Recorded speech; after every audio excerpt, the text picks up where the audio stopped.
দুপুরের খাবারে অনেক তরকারির সাথে আজকে মজার একটা তরকারি ছিল। সেটা হচ্ছে মিষ্টি কুমড়ার শাক দিয়ে আলু দিয়ে রুই মাছ দিয়ে ঝোল করে রান্না। এই তরকারিটা আমার কাছে এত মজা লেগেছে যে আপনাদের সাথে শেয়ার না করে পারলাম না। আসসালামু আলাইকুম, চলে আসলাম নতুন আরেকটি ভিডিও নিয়ে। সকাল সকাল গাছ থেকে মিষ্টি কুমড়ার শাক তোলা হয়েছে।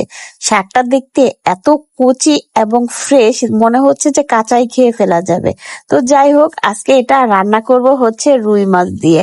তো এই যে এখানে শাকটা কেটে আর আলু কেটে ধুয়ে নিয়েছি, আর রুই মাছটাকে একটু হলুদ, একটু মরিচ আর একটু লবণ দিয়ে মাখিয়ে রেখে এখন সেটাকে ভেজে নিচ্ছি। শাকের সাথে রুই মাছের পিসগুলো আমি খুব একটা বড় খেতে পছন্দ করি না, তাই ছোট ছোট করেই কেটে নিয়েছিলাম।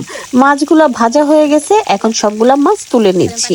আসলে মাছটা কষিয়েও রান্না করা যায়, কিন্তু আমার কাছে কেন যেন মনে হয় একটু ভেজে দিলে এর টেস্টটা ভালো লাগে। অনেকেই কিন্তু এই মাছটা কষিয়েও রান্না করে, এক একজনের টেস্টও এক এক রকম, যে যেভাবে খেতে পছন্দ করেন সেভাবেই খাবেন। এখন যে তেলে আমি মাছটা ভেজে নিয়েছিলাম সেই তেলেই দিয়ে দিলাম পেঁয়াজ কুচি এবং কাঁচামরিচ কুচি। এটা দিয়ে একটু নেড়ে চেড়ে এর মধ্যে দিয়ে দিব খানিকটা রসুন বাটা, সেটা দিয়ে কিছুক্ষণ নেড়ে নিচ্ছি।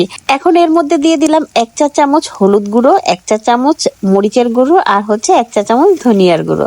এখন এটাকে দিয়ে ভালো করে নেড়ে এর মধ্যে পানি দিয়ে মশলাটাকে কষিয়ে নিব।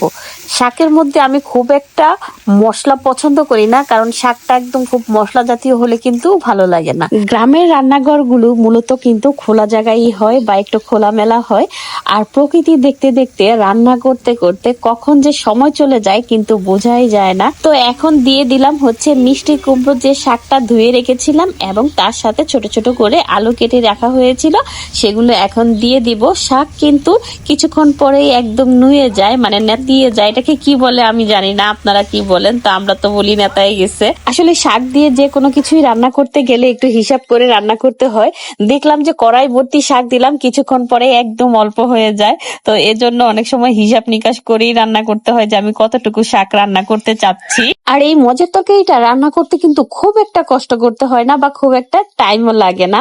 এই যে দেখেন, শাকের পানি দিয়েই কিন্তু শাকটা অনেকটা সিদ্ধ হয়ে আসবে, কারণ শাক থেকে কিন্তু অনেকটা পানি উঠে আসে এবং সেই পানি দিয়েই কিন্তু শাক সিদ্ধ হয়ে যায়। কিন্তু যেহেতু আমরা একটু ঝোল ঝোল তরকারি করতে চাচ্ছি, এজন্য এর মধ্যে আমরা একটু পানি দিয়ে দিব, কারণ শাকের পানি দিয়ে শাক সিদ্ধ হবে তো ঠিকই, কিন্তু ঝোল থাকবে না।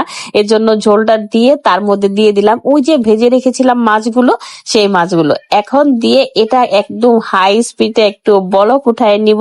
বলক উঠানোর পরেই কিন্তু এটা নামিয়ে নিব, এবং ঝোলটা যে যতটুকু খেতে চান ওই রকম।